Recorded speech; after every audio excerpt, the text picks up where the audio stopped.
Professor Nagasawa, thank you very much for joining me, sir. Thank you for having me. You bet, of course.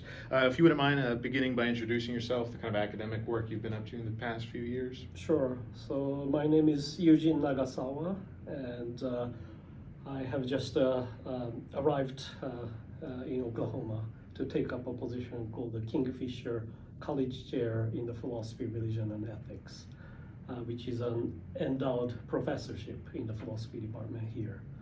And before coming to Oklahoma, I taught in the UK for 18 years at the University of Birmingham, and I held a position called H.G. Wood Professorship in the Philosophy of Religion.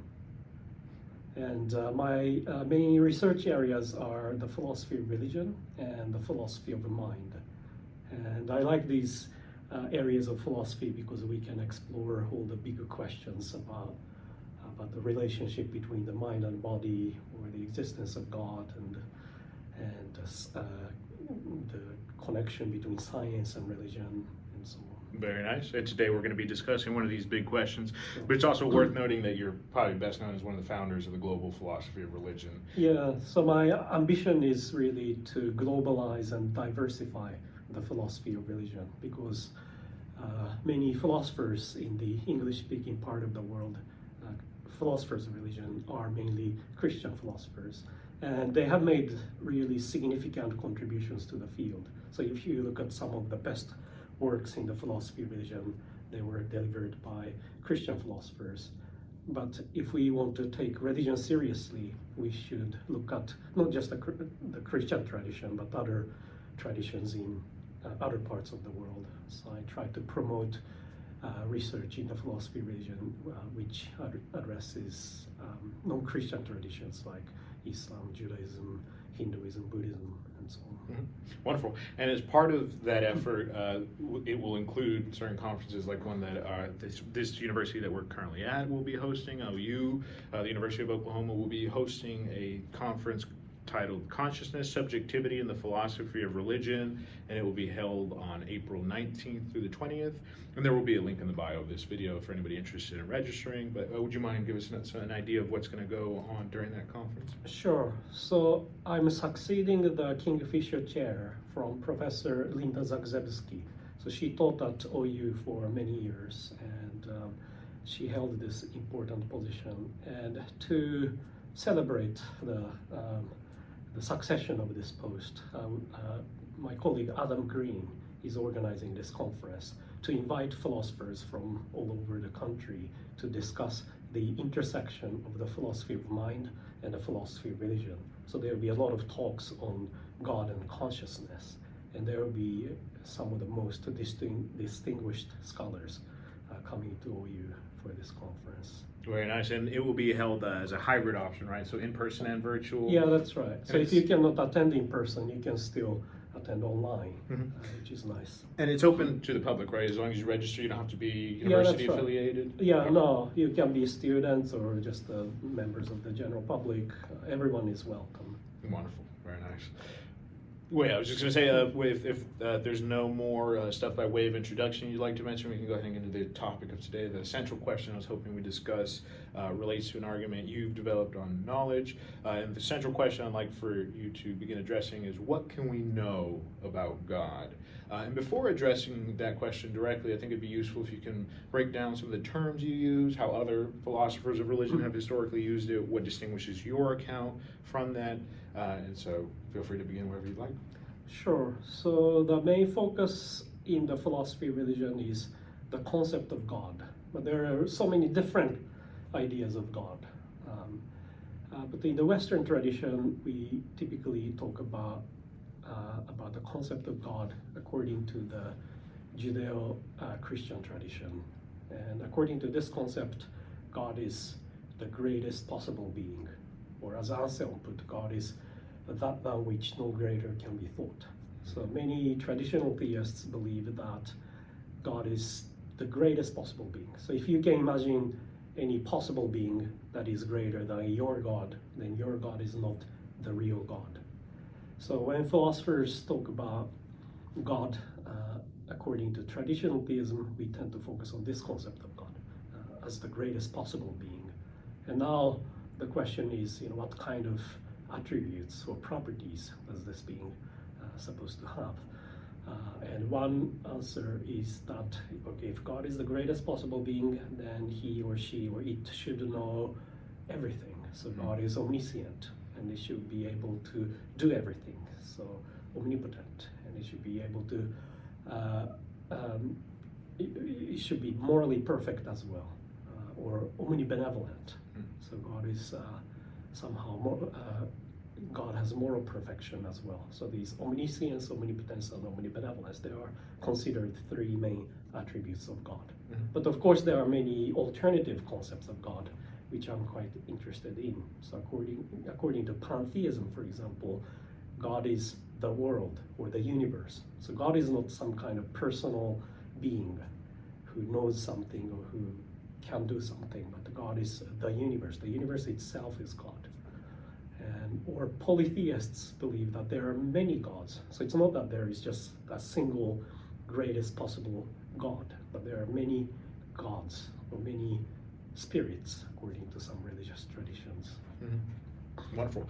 And so some of the other attributes that are worth mentioning here, so you mentioned the big three, the omni characteristics, but included in some of those typical accounts of the traditional Abrahamic God are things like omnipresence and a list of other ones. Why in particular do those three get focused on in the work of philosophers of religion? Yeah, so as you say, many theistic philosophers believe that God has many different attributes. So omnipresence is one of them. So they believe that if God is the greatest possible being, then God is distinct from us in a spatial sense. So it's not that we exist here right now, but God is more omnipresent. Or they sometimes claim that God is timeless or eternal. God doesn't exist in this specific physical location or specific temporal location, but God is immanent and omnipresent. Some other people say that God is simple. God is not like a complex structures like us, but God is a simple being which doesn't consist of any parts. So there are many different attributes, but for some reason traditional theists typically focus on omniscience, omnipotence, and omnibenevolence. Perhaps that's because these three attributes are most relevant to what God can do and what kind of, assuming that God is a personal being, what kind of actions God might perform. I think it may also be relevant to expand a little bit further on what you meant in terms of complexity and simplicity. For folks at home who may not have had exposure to these concepts before, part of the reason why you would describe humans as complex is they're made of different parts, right? And so we need each of these different parts. Without them, if we lost them, we just couldn't be the sort of creatures we are. But the belief is that God is sort of an irreducible state of itselfness, of whatever its being is, and it doesn't need individual parts. Would that be an accurate description? Right, yeah. So, for example, Plato says that the soul is eternal because the soul is an incorporeal substance and it doesn't consist of different parts. So we can destroy our physical bodies, but we cannot destroy our souls. And we can apply something, we can say something similar about God as well. If God is perfect, then God is not like our physical bodies, which can be disassembled. We cannot destroy God because God is simple. And that kind of idea is often defended by theistic philosophers. Gotcha. And one of the common objections for example, from atheists to this perfect being that we've been describing is, and you have a typology of the different arguments against perfect being theology in your book, Maximal God. But if you could explain very briefly the three types you mentioned and why they are mentioned in the first place by atheists, and if you believe your account of God survives them, why is that? Sure. So theists claim that God is the greatest possible being, and the greatest possible being is probably omniscient, omnipotent, and omnibenevolent. And now atheists, they want to show that there is no such being as God. God doesn't exist.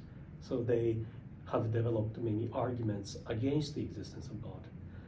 And my claim is that they can be classified, these arguments against the existence of God can be classified into three different categories.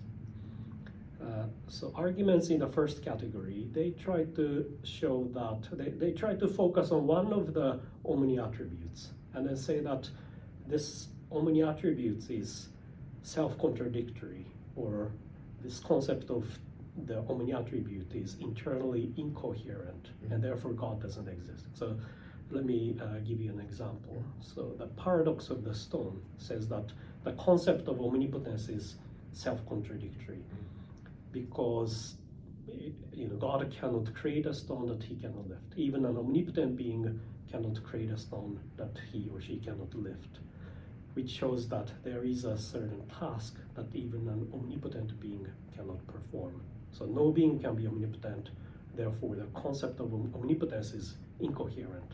So if you want to believe that God is an omnipotent being, then this God doesn't exist. So that's the paradox of the stone, and it's an argument against the existence of God in the first category. Arguments in the second category, they focus on two omni-attributes and try to show that they are incompatible. So for example, there is an argument from God's apparent inability to sin.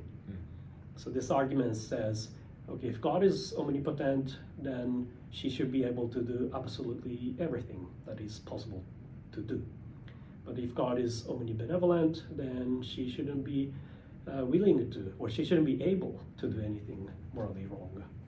So for example, if God is omnibenevolent, then she cannot even torture innocent people, even though we can in principle. This suggests that God cannot be both omnipotent and omnibenevolent, or no being can be both omnipotent and omnibenevolent. So if you claim that God is an omnipotent and omnibenevolent being, then this God doesn't exist. Arguments of the third category, they focus on all the three omni-attributes, and then argue that there is some fact in the world that is incompatible with the set of these three attributes. The most well-known example is the problem of evil. So the problem of evil says that, okay, there is a fact that the world is filled with pain and suffering. So there are wars and crimes and all kinds of horrible events in the world. And this fact is inconsistent with the set of three attributes: omniscience, omnipotence, and omnibenevolence. Because if God is omniscient, then she should know that there is evil in the world. If God is omnipotent, then she should be able to eliminate evil in this world. And if God is omnibenevolent, then she should be willing to eliminate evil in this world. But there is evil, and this fact suggests that there is no being that is omniscient, omnipotent, and omnibenevolent at the same time. So there are these three different types of arguments against the existence of God. If you look at the literature on arguments against the existence of God, you can classify most of them into these three categories. And you present an original thesis to combat that the qualities of being those three omni-qualities might not be necessary. So you mind introducing that thesis? Yeah, so I wrote a book called Maximal God, and in that book I argue, I explore the possibility that God might not be an omni-being. I don't say that God is definitely not an omni-being, but I say that by not committing to the omni concept of God, theists can just undercut all of these arguments at once. So I claim that the most important thesis for theists is that God is the greatest possible being. So they don't want to compromise this thesis. But it's a further question whether this being is an omni-being.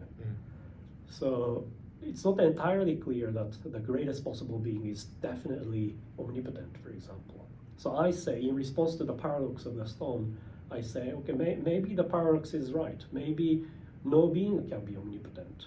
But that's fine, because as long as God is the greatest possible being, we can maintain his or her existence. So we can say that, okay, if the paradox of the stone is right, the concept of omnipotence is incoherent. So God is very, very powerful, extremely powerful, even though she's not exactly omnipotent. That's fine as long as God is still the greatest possible being. And in response to the argument from God's apparent inability to sin, we can say that, okay, maybe omnipotence and omnibenevolence are incompatible. So no being can have both attributes. But then that's fine. Maybe God is omnibenevolent and also very, very powerful, but maybe God is not exactly omnipotent. And that kind of response is available for theists if we don't endorse the omni concept of God. So my claim is that traditional theists, they tend to say a little bit too much, because they say that, okay, God is the greatest possible being, and that's plausible. And then they say, moreover, God is definitely omniscient, definitely omnipotent, definitely omnibenevolent. But it's not very clear, we can maintain that kind of claim. So that's my maximal God defense of the traditional concept of God. Yes, wonderful. Now, one thing I will mention, though, is critics may point out that there's a little bit of an ambiguity as to whether or not you actually believe in the omni qualities. Now, you stress in your book that you're not, as you mentioned, you're not definitely saying God does not have these attributes, but you're not ruling them out either way. So it's a bit ambiguous whether or not you believe those qualities actually obtain. Yeah, that's right. Yeah, so some philosophers, they explicitly say that, okay, it's time to give up God's attributes. So some philosophers say that, okay, looking at the problem of evil, we just have to assume that God's power is limited. God is not omnipotent. But I'm not suggesting that kind of approach. Mine is more strategic. So I said, okay, maybe God is omnipotent, maybe omniscient, omnibenevolent as well, but maybe not. But even if God is not, it's still fine, as long as God is the greatest possible being, which is the most important thesis for traditional theists. And I think that's the virtue of my approach, because we don't necessarily need to give up omni attributes. We are just open to the possibility that God might not have these attributes if they are logically contradictory or mutually inconsistent. It's also worth mentioning that the three types of arguments against the three omni God that you mentioned are fairly specific to theists that hold that omni thesis, that three omni thesis. Because if you had a different concept of God, for example, one as you've been mentioning, that's not all powerful, not all good, or for example, you could be some kind of deist where you believe there was a first cause, a prime mover that brought the world into being, but doesn't necessarily fit the rest of the characteristics. So I just raised that to mention that the objections that you had mentioned earlier are to a very specific kind of God. Typically, it's aimed at, as you mentioned, the Judeo-Christian Islamic God, or what is often referred to as the God of Abraham. And so that's one thing I want to ask you about. The concept of God that you will describe to us shortly, how does that relate to the concept of God found in the Bible? Is the God you're talking about the same as the God of Abraham? Yeah, so there is this fundamental debate about whether the God of the philosophers coincides with the God of the Bible, God of Abraham. So many religious people, they claim that, okay, philosophers, they like to talk about these logical puzzles about God, but what they call God is not exactly what we find in the Bible or other religious scriptures. But I'm inclined to think that probably we are talking about very complex intellectual arguments here, but that doesn't mean that the concept of God that we discuss here is incompatible with the being that we find in religious scriptures. So I'm not going to say that we are just talking about how God is described in the Bible specifically, but the concept of God that we discuss here is still compatible with what religious people typically believe. So I would think that ordinary religious believers would agree that God is the greatest possible being. So God is beyond us, God transcends us precisely because God is significantly more powerful or significantly more benevolent than us. So I think this concept of God that philosophers talk about is still compatible with the God of the Bible. I guess a critic might raise the concern that the God of the philosophers, as you have been describing, isn't as specific in some of the attributes that traditional Abrahamic religions believe. So, for example, the question of whether or not the God that you describe is sort of God that listens to prayers, cares which holidays we observe, is the the thing that causes us to have an afterlife and so forth. Mm-hmm. So as far as those attributes, how would you respond? I mean, is it a matter of just simply not having commitments to those specific beliefs, or what would you say distinguishes the traditional Abrahamic account of God from the one that you're hoping to explore?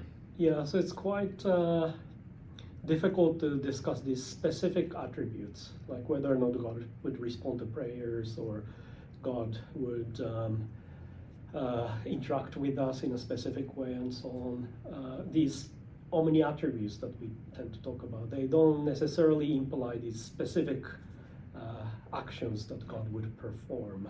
But still, I mean, your earlier question was why philosophers focus on these three specific attributes. And I think one of the answers is that because they are quite relevant to these actions that God is supposed to perform, and how God is described in religious scriptures. So if God is supposed to respond to our prayers, then God is probably a personal being who has certain mental states or knowledge or perception, and God also cares about us. So God is some kind of morally significant being, and so on. So in that sense, these omni attributes are relevant to these specific descriptions that we can find in religious scriptures. But these attributes don't necessarily directly imply specific features that we find in religious scriptures. Okay, wonderful. So now, by way of introducing the thesis we're going to talk about today, about what can we know about God, maybe another little, before we dive into that directly, another thing to address that a skeptic of the project we have going out here, talking about two human beings talking about God. Also for the sake of orienting where this conversation is going, so we just mentioned some atheistic counterarguments. In the context of this podcast and other contexts, I've raised skepticism that such a being exists. But for the sake of proceeding with the conversation, we'll proceed on the assumption that such a being exists. But still, even given that assumption, we still have to deal with the fact that here we are, these very limited beings talking about this maximal being, right? And so this is skepticism I have, lots of other people have raised it before too, but what is achieved with the project of doing philosophy of religion? What is achieved by talking about God? Yeah, so what's interesting is, as you mentioned, there is a significant ontological difference between us and God. If God is the greatest possible being who transcends our existence, then we are significantly limited compared with God. So the one question is that how can we, as very limited beings, know about God? What can we know? What kind of attributes we can ascribe to God with our limited knowledge of God? Another interesting question is, if God is an infinite or transcendental being, how much can he or she know about us?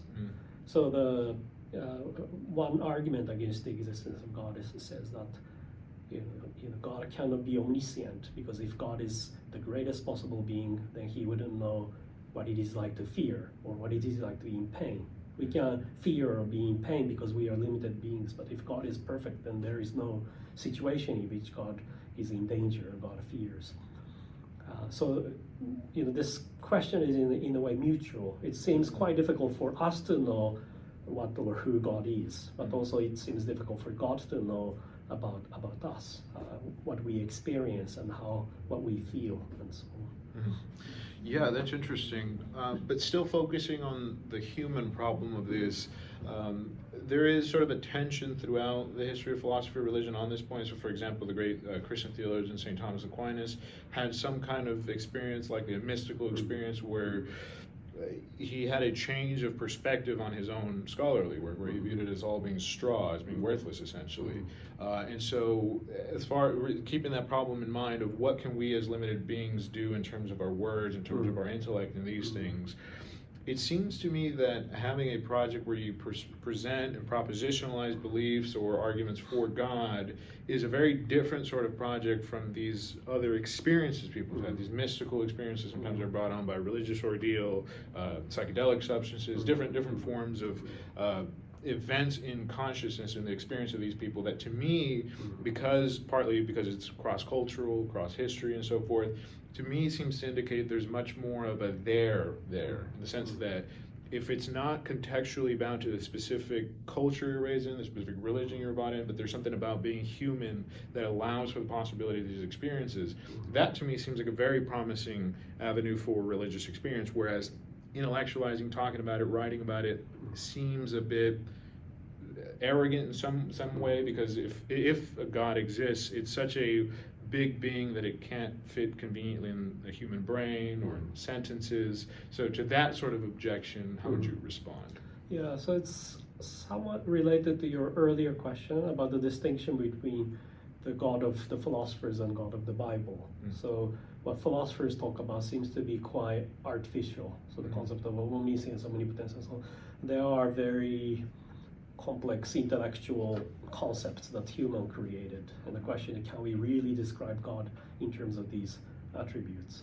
People who have direct experience with God might say that actually, these philosophical works are completely irrelevant to what they experience. They might say that when we have certain religious experiences, we can directly understand the nature of God. So there is this incompatibility concern here. But again, I would like to think that what we philosophers discuss is not exactly identical to what people experience, but we are just approaching God from different perspectives. So for example, when you look at a certain object, if you look at an apple, of course you can directly observe this apple and have a colorful experience. But at the same time, physicists can look at the structure of this apple and talk about these biological features and so on. And there are two different ways of approaching the same thing. So they are not necessarily incompatible.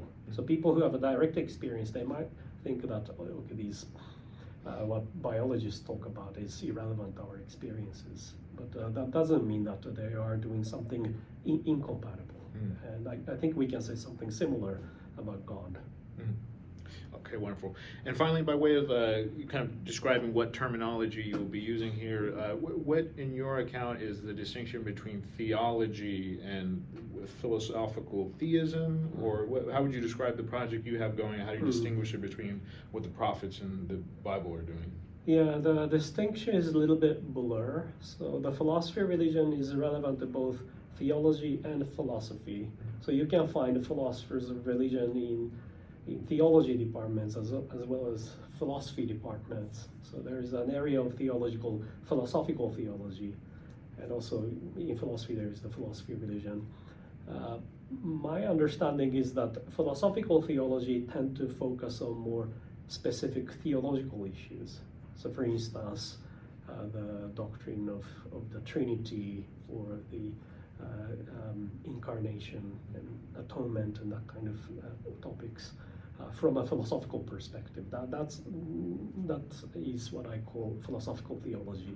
Philosophers tend to talk more about issues that are less specific to specific religious traditions. So I tend to talk about God quite generally. I'm quite interested in different approaches to the concept of God, different conceptions of God as well. So I'm not necessarily restricting myself to the specific concept of God according to the Judeo-Christian tradition.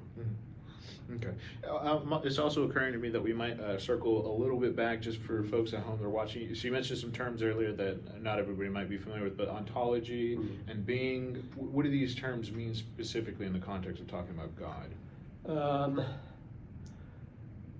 I mean, the ontology is quite important in the philosophy of religion because we want to know, first we want to know whether or not God exists. So there are many arguments for the existence of God, argument against the existence of God. So we want to figure out whether or not God exists. But the more fundamental question is, if God is meant to be a very unique being, in what sense can we say that God exists? So maybe, as we discussed earlier, if God is timeless and incorporeal and eternal and omnipresent and so on, maybe the way God exists is quite different from the way we exist. So ontology is important here because in order to determine whether or not God exists, we have to find out first in what sense can we say that God does or does not exist. Okay, gotcha. And so now approaching the central question here, what can we know about God? How would you begin to approach that topic, and what specific argument do you present for your case? So my starting point is always the perfect being concept of God, according to which God is the greatest possible being. So that's something I want to maintain. And there are many arguments for the existence of God. One of them is the cosmological argument, which says that, there are many different versions of the cosmological argument, but one of them says that, there is a chain of many causal events. So one event causes another event, and another event, and so on. And we can trace back this chain of events, and we can reach the beginning of the universe, perhaps. And then we can say, where is the Big Bang from? Or what's the cause of the whole chain of infinite causal chain, not infinite, but finite causal chain of events. And some theists say that, God is the reason, the cause of this infinite or very long chain of event has to be timeless, changeless, and very powerful, and so on. And this must be what we call God. Another common argument is the design argument. So if we look at amazing features in nature, we can see beautiful flowers and amazing animals, and it looks like they're designed. So there has to be the designer of nature who is very intelligent and very powerful, and so on, and this being must be God. But my favorite argument for the existence of God is the ontological argument, which is not necessarily a fashionable argument, but there have been many prominent proponents of the argument. So Leibniz, Descartes, and even Kurt Gödel, the mathematician, he liked this argument. And this argument is a purely conceptual argument. So it says that, again, God is the greatest possible being, and does this being exist? If this being does not exist, then we can conceive of a being that is greater than this being, namely the same being that exists in reality rather than just in conception. And therefore, God, as the greatest possible being, must exist in reality. This is an extremely simplified version of one version of the ontological argument. But another one that Gödel really liked was the modal ontological argument. And this argument appeals to modal logic, which is a little bit technical, but the idea is that according to modal logic system S5, if something is possibly necessary, that's logically equivalent to something necessary. So if you have possibly necessarily P, that means necessarily P. So if God exists necessarily, then God exists in actuality as well. But if we can show that if we can show that it is possible that necessarily God exists, then that means that necessarily God exists. So what is interesting about this argument is that once we can establish the possibility of the existence of God, it's just a matter of logic that God exists. So we can just appeal to logic to derive the necessity and actuality of the existence of God. So it looks like, it's almost like a halfway towards a definitive proof of the existence of God. So all we need to do is to prove the possibility of the existence of God. And there are many different ways, attempts to show the possibility of the existence of God. So one interesting argument for the possibility of God, which you might like, is this. So there are many people who claim that they have experienced God.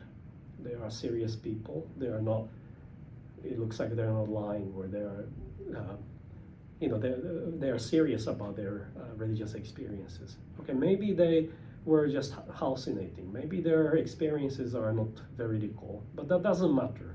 If they can experience God, even in hallucination, that suggests that the existence of God is possible.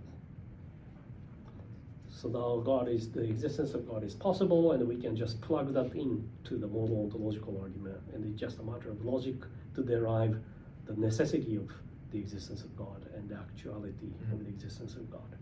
Actually, do you mind backing up a little bit? I think you lost me slightly there. So you said Sure. they have these experiences, but you said even if they're not veridical, that constitutes some experience of God? How could that be? Wouldn't you have to have experience with God for that to constitute an experience of God? Right. So let's say that they were just dreaming. They were just dreaming about God. Uh-huh. But if we assume that what they were dreaming was God, then the existence of God is possible. So for example, I can have a dream about flying a pig. And obviously that's not veridical. There is no flying pig. So I was just dreaming, or I was hallucinating. Mm-hmm. But the fact that I had a dream about a flying pig suggests that a flying pig is possible. So you don't necessarily have to have a real, authentic religious experience in a real sense. So you don't need to there is an argument for the existence of God from religious experience. Mm-hmm. So some people say that, we have had real religious experiences and they prove that God exists. And that's one argument. But this is an argument for the actuality of God. And we don't need that. What we need here is the mere possibility of the existence of God. Mm-hmm. So I do want to explore the idea of the mere possibility of God, but still relating to that example, for the flying pig example, it would be accurate to say, yes, you had a dream experience of a flying pig, but that the flying pig was a biological organism would be false, right? And so Right. it seems to me that folks who claim to have mystical or religious experiences of God, right, it matters if they really did come into contact with God or not, right? Because if they had, let's say they had some experience on psilocybin mushrooms and they interpret it as a sacred experience they had, well, it seems to me that if they did come in contact with some deity, then yes, that is a religious experience. If they did not actually come into contact with a deity, then it's an experience they describe as a mystical or religious experience.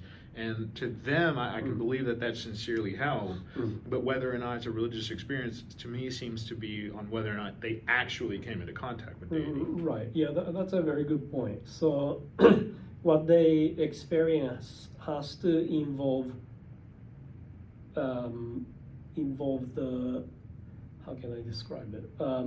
So if they experience something that is really great, but not exactly the greatest possible being, and if they say, oh, I experienced God in my hallucination or whatever, okay, that's not sufficient to establish the possibility of the existence of God.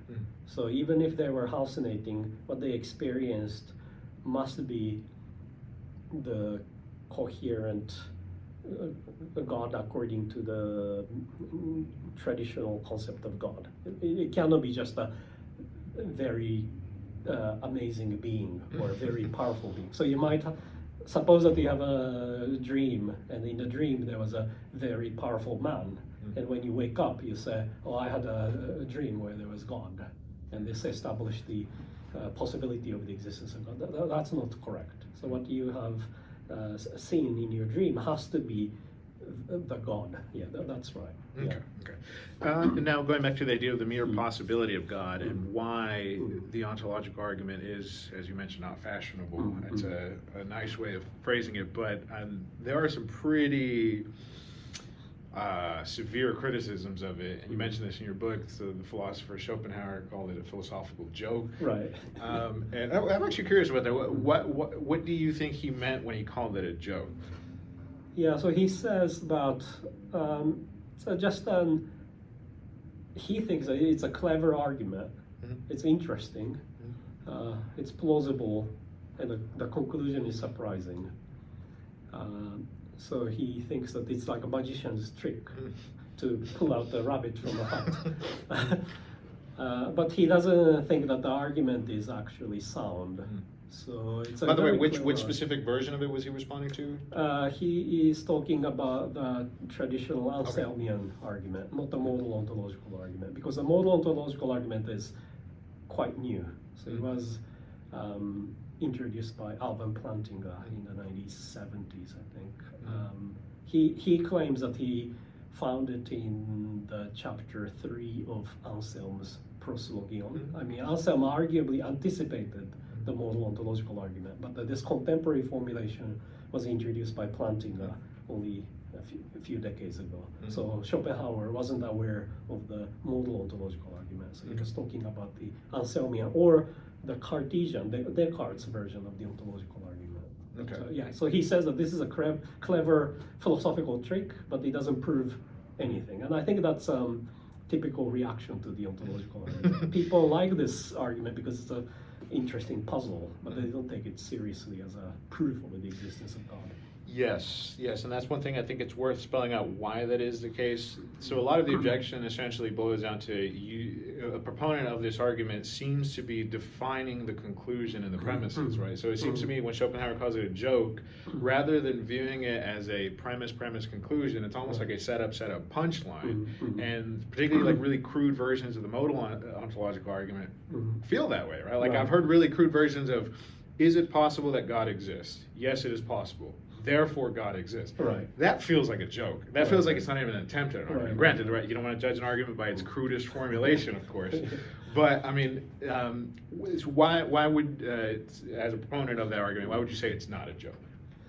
Yeah. So I think this Schopenhauer's example is a good one because people, as you say, people often think that ontological argument is question begging, which means that the conclusion is already hidden in the set of premises.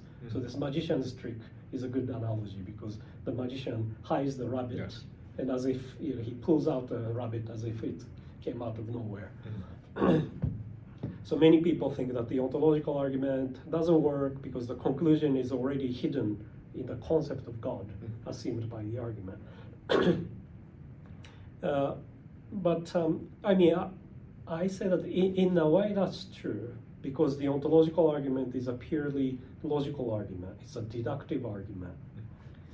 So an argument that is deductively valid is an argument where the conclusion cannot be false when the set of premises is true. So if all the premises are true, the conclusion must follow as a matter of logic. So in one sense, the ontological argument cannot be successful unless the conclusion is in some way hidden in the set of premises. So I say that it's not totally incorrect to say that the ontological argument is circular or question begging because it's a deductive argument that is valid. But at the same time, I think it's a powerful argument. I don't know if we can say that it's a proof of the existence of God, but the premises each premise is very plausible, and the conclusion logically follows from the set of premises. And it's an informative argument deriving a metaphysically significant conclusion. So that's why I find the argument as powerful as any other philosophical arguments that are often considered powerful or compelling. So I'll be honest with you, I would love to spend like a whole podcast on just the ontological argument, but we do have the central thesis you were going to present earlier. One last final little objection that I mentioned, there's a common one to the ontological argument. For example, Carl Sagan made it, but the idea that there is like a sort of you, as a proponent of it, you uniquely get to define God as having these necessary attributes and so forth, or containing self-perpetuating aspects of God. And someone like Carl Sagan would say, well, why can't you just attribute that to the universe, right? If you're adding a God behind the universe, what if the universe itself is a thing that's timeless, spaceless, et cetera, and it has all these attributes? Yeah, so Bertrand Russell famously said that the universe is there, and that's all. Well, we don't need anything beyond the universe, who created the universe. That we can just assume if God is meant to be eternal and timeless and changeless, we can just assume that the universe is eternal and timeless and changeless. But I think there is pretty convincing scientific evidence to suggest that the universe began to exist. The universe is a contingent existence. It's not something that exists necessarily forever. And when the totality of where we exist seems to be contingent, we have a very shaky picture here. it's as if we are standing on a very shaky ground, and there should be something more stable underneath. Otherwise, our whole existence will collapse. And I'm inclined to agree with many theists that if everything that we know around us are contingent, then there has to be some necessary being that would underpin the existence of contingent beings like us. Okay. So far we've talked about the cosmological argument, the argument from design, the argument from ontology. What about knowledge? Knowledge. So one interesting argument is that about how much God can know about us. So my predecessor, Professor Linda Zagzebski, she talks about omnisubjectivity. So she has the idea that if God is the greatest possible being, and if God is an omniscient being, then he or she should know everything about our phenomenal experiences. So God has maybe extreme form of compassion. So God can know exactly how you feel, how you experience pain and pleasure, and so on. And my question is whether we can maintain that kind of that version of God's omniscience, because many people think that one unique feature about phenomenal experiences is that you cannot have direct access to other people's phenomenal experiences. I know exactly what I feel right now. I'm constantly experiencing things and I have direct access to it, but you don't have it. You have your own phenomenal experiences. And if God is a distinct being from us, can he or she know exactly how we feel or how we experience things? And this is quite important because it's related to the problem of evil. The problem of evil is all about our pain and suffering. And can God share our pain and suffering? That's quite important. If God is totally distinct from us and God cannot feel what we feel, then maybe God cannot be truly omnibenevolent or compassionate. And some people might think that would undermine God's perfection. Okay, yeah, and how would you respond to that? I don't have any specific view that I defend at the moment, but I would probably, I'm quite sympathetic with Linda's view that if God is omniscient, God is probably omnisubjective as well. But the difficulty is, how can God share our first-person perspectives? A related idea is called Cosmopsychism. So Cosmopsychists believe that the universe is God, and this universe is phenomenal. I shouldn't say universe is God. The universe is conscious. The universe is a conscious being, and our conscious experiences are part of cosmic consciousness. And some people think that this novel idea can solve certain issues related to the problem of consciousness. But the question is how, assuming that the universe has consciousness, and our conscious experiences are parts of it, how can we segment this cosmic consciousness into smaller conscious experiences that we have?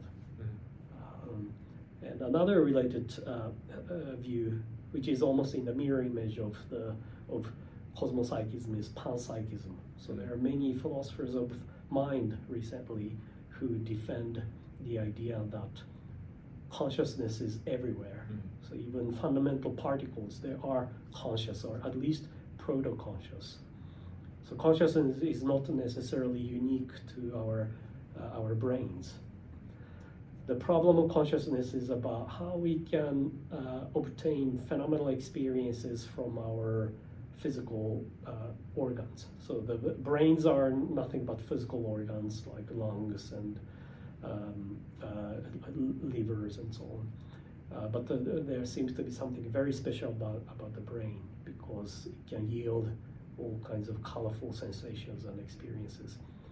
Panpsychists claim that if we assume that everything is conscious, even fundamental particles are conscious, or at least proto-conscious, then it's not a surprise that the brain can yield phenomenal experiences, because these bits that constitute the brain, they are already conscious or proto-conscious. So it's not as if there's a purely physical organ that can suddenly create phenomenal experiences. So that's another view that might be relevant here. As I said, it's a mirror image of Cosmopsychism, because Cosmopsychism stipulates this big consciousness, the cosmic consciousness, while Panpsychists stipulates these mini consciousnesses, conscious properties.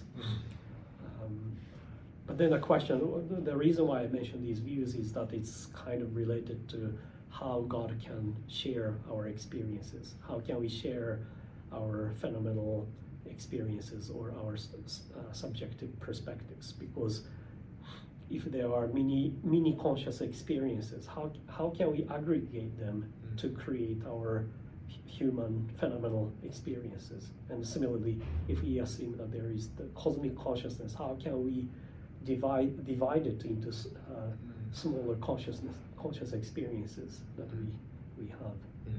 Yeah, and that term cosmic consciousness is an interesting term. It unfortunately gets used pretty loosely. Like there are lots of like New Age folks that use it very loosey-goosey. But I mean, do you have a specific concept of cosmic consciousness that you use when you describe these things as different from like Deepak Chopra and some of these folks that are more loose about how they use it? What does that term mean to you?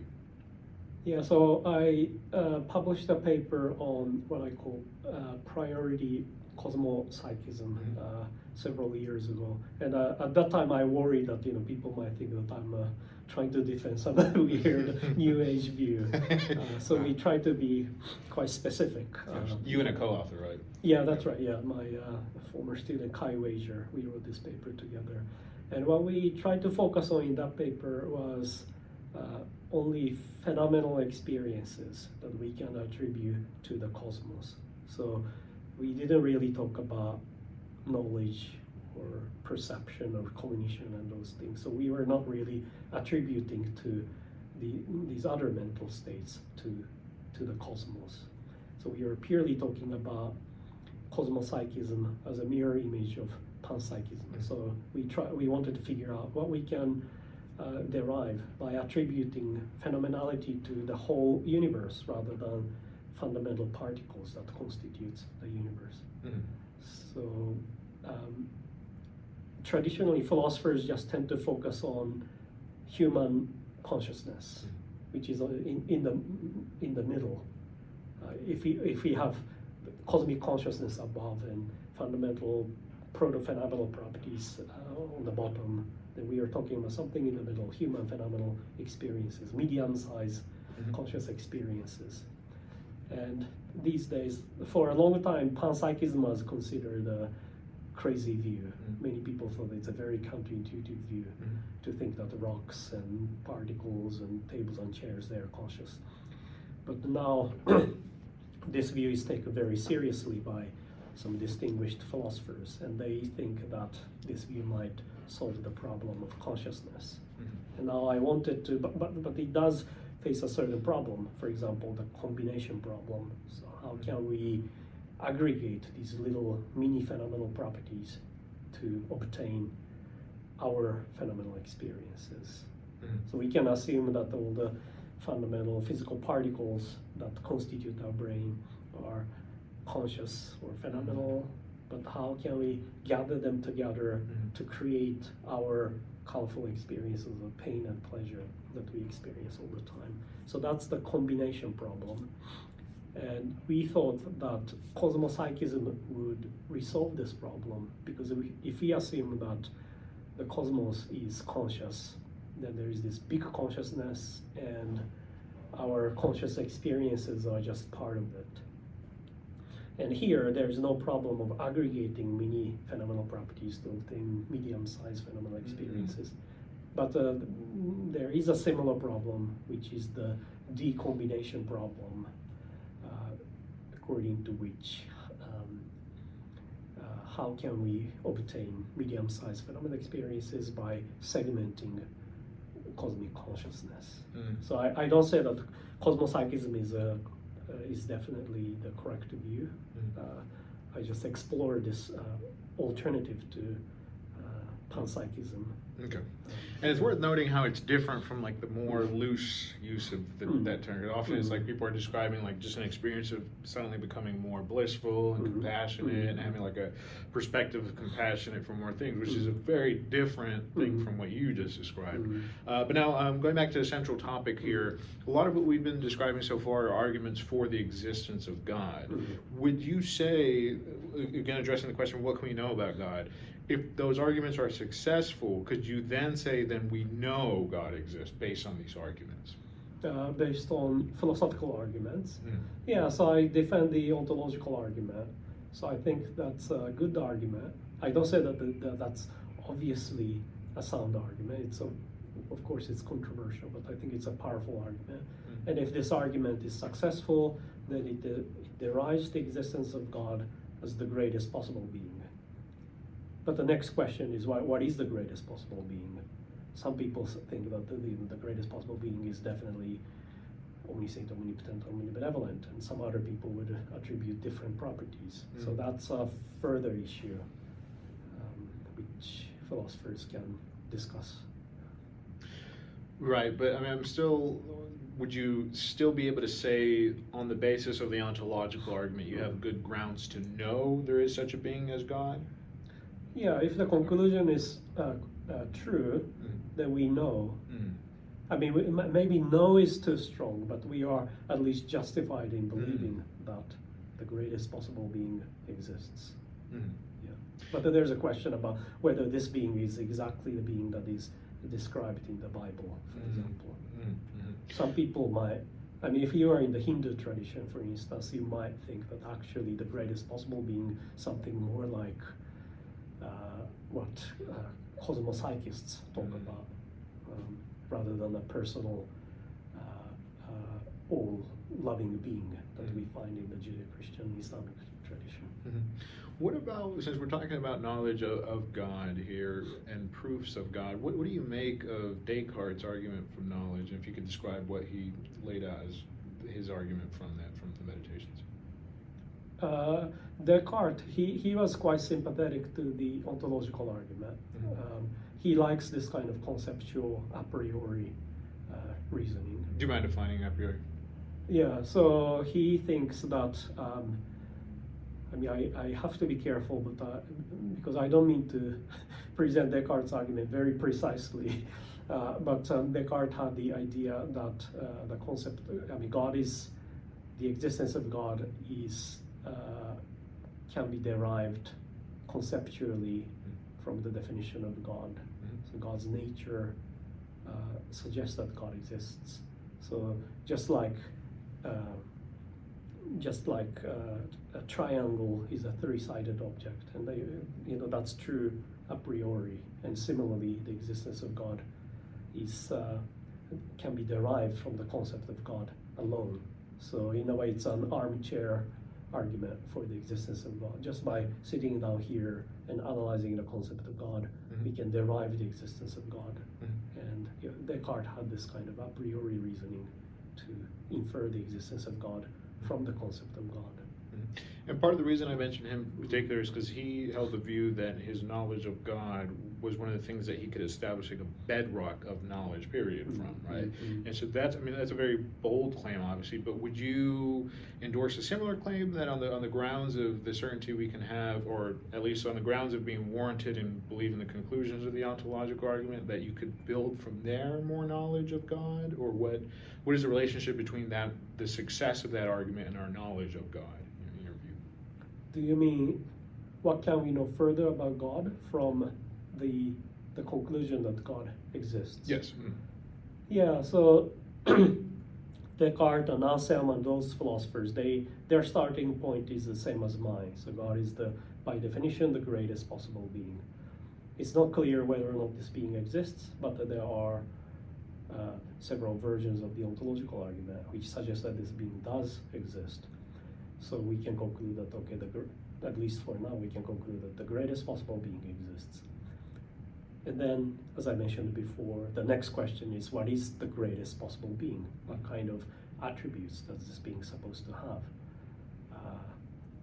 Obviously, this is a being that exists, so if existence is a property or a predicate, then this being has one property, Mm-hmm. existence, or necessary existence. But probably this being has other attributes as well, in order for it to qualify as the greatest possible being. So that's why many people attribute knowledge, power, and benevolence. They don't say that knowledge, theists, they don't necessarily say that God is knowledgeable, powerful, and benevolent because these attributes are useful. They don't say that, knowledge is very useful. If you know a lot of things, you can do a lot of things there. Therefore, God is knowledgeable. That's not what they should say. What they should say is that God has all intrinsically great attributes. So these attributes are often called great-making attributes that are intrinsically great. So if knowledge is intrinsically good, then God should be knowledgeable. It's not that we should be knowledgeable because knowledge can be useful. Having knowledge itself is intrinsically good. Therefore, God is knowledgeable. Or power as well. Even if God doesn't instantiate his or her power, God is still great because of the power. That's the idea. People often think that, okay, God should be all-powerful and all-knowing, all-loving because they are very useful to create the world or interact with us. But that shouldn't be the main reason why God should have these attributes. Because when Anselm or Descartes talk about God's greatness, they are talking about God's intrinsic greatness. So even if God doesn't do anything and just stays here, God is the greatest possible being. So God's attributes should be intrinsically great, not extrinsically great. Okay. So what else? Anything else by way of wrapping up the question? What can we know about God? Because early on we talked about some of the distinguishing factors from the philosopher's God, the one you've been describing so far, versus the one that's more typical of religious believers. And I think somebody viewing this, if they're not immersed in the philosophy of religion, might feel a little bit disappointed that some of the common things that we talk about God, this good, listens to prayers, cares about which holidays we observe, and so forth. We don't really, after our discussion here, we don't really have much to say about knowledge of any of that stuff, right? It's a different domain. How would you describe the sort of certain? So if somebody viewed the title, "What can we know about God?" Right, they're going to have certain expectations that you'd want from it. How would you address someone who may be disappointed by the lack of knowledge we've imparted on those questions? So I'm a metaphysician, so I want to know what exists and how much we can know about what exists. I'm not necessarily interested in religious practice. That's why I don't talk about prayer, for instance, even though there are some interesting questions about, for instance, petitionary prayers. But I want to set aside these religious or theological issues, and I want to just focus on the existence of God as a being. What kind of being is it? How distinct is it from us? What kind of attributes we can ascribe to this being? So you might think, I think your worry is very similar to these ordinary religious believers who think that philosophers, they're just talking about something else. But as a philosopher, I have to insist that we are not talking about anything irrelevant. We don't talk about religious practice or experience, but we try to conceptualize the nature and existence of God and try to figure out what kind of properties this being has and whether or not we can prove or disprove the existence of this being. And this being is obviously very unique. So there's a meta-philosophical question of how much can we know, assuming that this being exists. And also, as I mentioned, how much can that being know about us, given that this being is so fundamentally distinct from us. And I think these are interesting metaphysical and epistemological issues that the philosophers of religion address. And at the conference in April, there will be many leading scholars who cover both philosophy of religion and the philosophy of the mind.